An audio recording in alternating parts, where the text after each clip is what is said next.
Thank you. Thanks, everyone. My name is Carmen Villa, and I am an assistant professor at the Department of Economics and at the Jacobs Center for Productive Youth Development.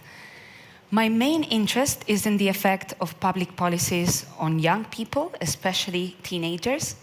And in particular, I'm most interested in public policies that can affect crime and risky behaviors.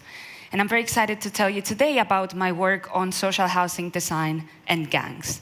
And the question I'm going to try to answer is, can housing design, and in particular social housing design, affect the formation of gangs in some parts of cities? So to set the scene, criminal gangs, organized street gangs, are responsible for a large share of violence across the world. If we think of homicides, it's estimated that 22% of all world homicides are due to their operations. And of course, that number is even bigger in some parts of the world, like Latin America, many Latin American countries. Its operations are very costly, and in the European Union, it is estimated that there's an annual loss of 139 billion euros due to organized crime. And of course, it disproportionately affects some parts of the population. So the people who tend to be involved but also suffer the violence of gangs are disproportionately young, disproportionately male, from deprived backgrounds, and in many parts of the world, like in the US or in Europe, from ethnic minority backgrounds. Gang activities are very costly for local communities and hinder social mobility, development, and growth. And it's very difficult to study gangs. Of course, they are naturally elusive. They are not easy to observe. But where we have good sociological accounts of where gangs operate, we often see that they concentrate in deprived parts of cities, for example, in the US or in many parts of Europe. And those neighborhoods tend to have social housing. In the photo, I'm depicting a US housing project in Chicago and a council estate in London. And so a natural question is, does the construction of social housing in some parts of cities cause gangs to form in those places? It's a difficult question to answer, and it is one that, of course, experimentally cannot be addressed. Social housing is not built at random, and it is, in fact, a very costly policy to implement. It is costly, of course, in economic terms. There are costs to build social housing, but it can also be politically costly because most people do not want social housing in their backyards and do not want lower-income neighbors.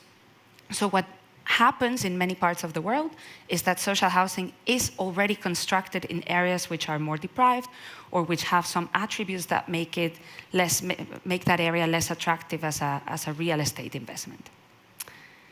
Let me tell you a little bit about gangs in London, which is going to be the setting that I'm going to study. In London, we observe very, very clearly that neighborhoods where we have social housing are much more likely to host gangs than neighborhoods without social housing. But here is what is interesting and what can teach us about social housing design. And it is that the features of social housing seem to matter a lot. High-rise social housing, relative to low-rise, is much more likely to host gangs. And high-rise post-war buildings are much more likely to host gangs. So those would be buildings like the one I was showing in the photo.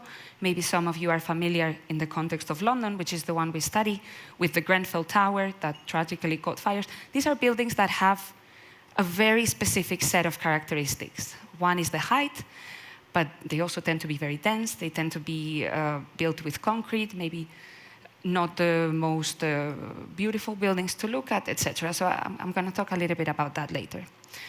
Now, of course, this correlation does not imply causality for the reasons that I was mentioning before. It is possible that the high-rise post-war constructions locate in areas of the city which are poorer, maybe where there's already criminality and so on.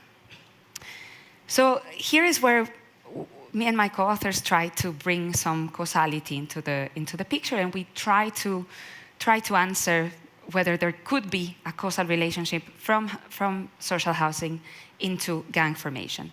And that is because London has a very unique history. And to explain this, I have to tell you a little bit about land regulation in the city. So traditionally, it has been very, very difficult to build tall buildings in London. For decades, the London County Council, which is the responsible authority, tried to protect a view to St. Paul's Cathedral from as many parts of the city as possible within a certain radius. Now, that changes after World War II. London is, of course, very heavily damaged after the Blitz. And this means that there's a huge need to rebuild, a huge housing crisis, but also, historically, it is the moment where concrete becomes really popular as a cheap material to build tall buildings, sort of fast and cheap. What is very interesting about this redevelopment and how history plays a role is that within small areas, technology at the time did not allow for super precise targeting. It was not like technology today. So within small areas, whether bombs fell on one side of the street versus another, we argue is to some extent random. And in fact, what we see is that the bombs predict the location of social housing, high-rise post-war buildings, but also the location of gangs today in modern times. This has very severe implications for local communities. Of course, gang areas concentrate knife crimes, crimes involving young people, other violent offenses. And what we think we can learn from this exercise is, first, the way we construct social housing matters. These buildings concentrate deprived populations in very specific parts of town, and they have a very specific architecture that, for instance, often could make easier for some groups to control a few exits. It is well documented that they tend to be quite dark at night. They are also very expensive to maintain. And there are some of these examples in London that have resulted in tragic events. Now, social housing is extremely important and perhaps growingly important in a context of rising house prices. So what we think the history of London teaches us is that we should promote policies that maintain these buildings better.